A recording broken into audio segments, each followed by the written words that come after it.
콜센터 집단 감염 규모가 갈수록 커지는 가운데 첫 의심 증상자가 나온 뒤 구로구 건물에서 일했던 다른 콜센터 직원 20명이 영등포구로 근무지를 옮긴 것으로 YTN 취재 결과 확인됐습니다.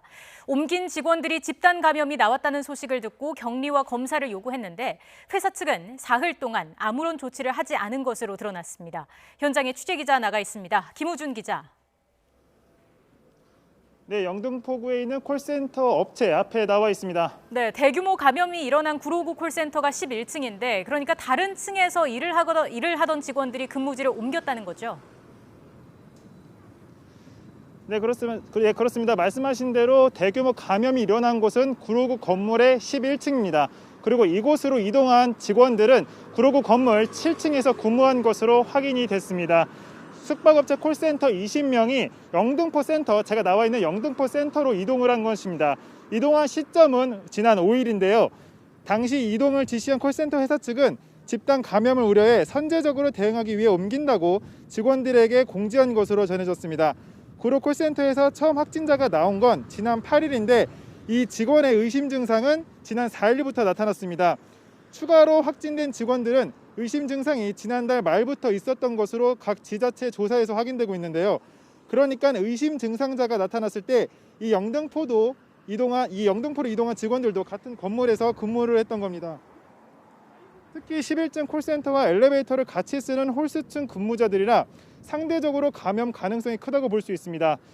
검사 대상에 속해야 할 이 직원들이 영등포구 건물로 옮겨서 일한 건데 YTN 취재 결과 지난 5일부터 바로 어제 오후 6시까지 주말을 빼고도 닷새 동안이나 정상 근무를 한 것으로 확인됐습니다.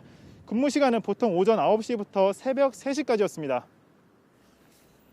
네, 옮겨간 직원들도 격리가 이루어졌어야 할 대상들인데 그런 조치가 전혀 없었던 겁니까? 네, 그렇습니다. 지난 8일 구로구에서 확진자가 처음 나왔을 때 이후에 이동한 그러니까 구로구 8일에서 확진자가 나왔다는 소식을 접한 뒤에도 옮겨온 직원들을 격리하거나 검사를 받도록 한 조치는 전혀 없었습니다. 해당 직원들은 회사 측에 자가격리와 코로나19 검사를 받을 수 있도록 해달라고 요구를 했지만 회사 측이 정상 근무를 압박하며 검사 요청도 거부했다고 주장하고 있습니다. 이런 사실을 서울시와 구로구청, 영등포구청 등 지자체도 파악하지 못하고 있었는데요. 결국 구청에 신고가 들어간 뒤 어제 오후 6시쯤에야 영등포구청에서 나와 해당 직원들이 근무한 이곳 영등포센터 3층 사무실 일부를 폐쇄하고 직원들을 자가 격리 조치한 겁니다. 그리고 구로에서 옮겨온 직원 20명을 차례로 검사한다는 계획입니다. 20명 가운데 의심 증상이 있는 사람 3명을 먼저 검사했는데 이 사람들은 음성 판정이 나왔습니다. 이 영등포구 건물은 5층짜리로 3, 4, 5층에 또 다른 콜센터들이 입주해 있고 은행과 편의점 등 다른 업체들도 적지 않게 들어와 있습니다. 역시 엘리베이터나 화장실은 함께 이용하고 있습니다. 현재는 3층 해당 사무실 외에는 정상 운영되고 있습니다. 추가 감염 우려가 있는 만큼 서울시는 이 건물 전체를 폐쇄할지와 역학조사 확대 여부 등을 논의하고 있습니다. 지금까지 YTN 김우준입니다.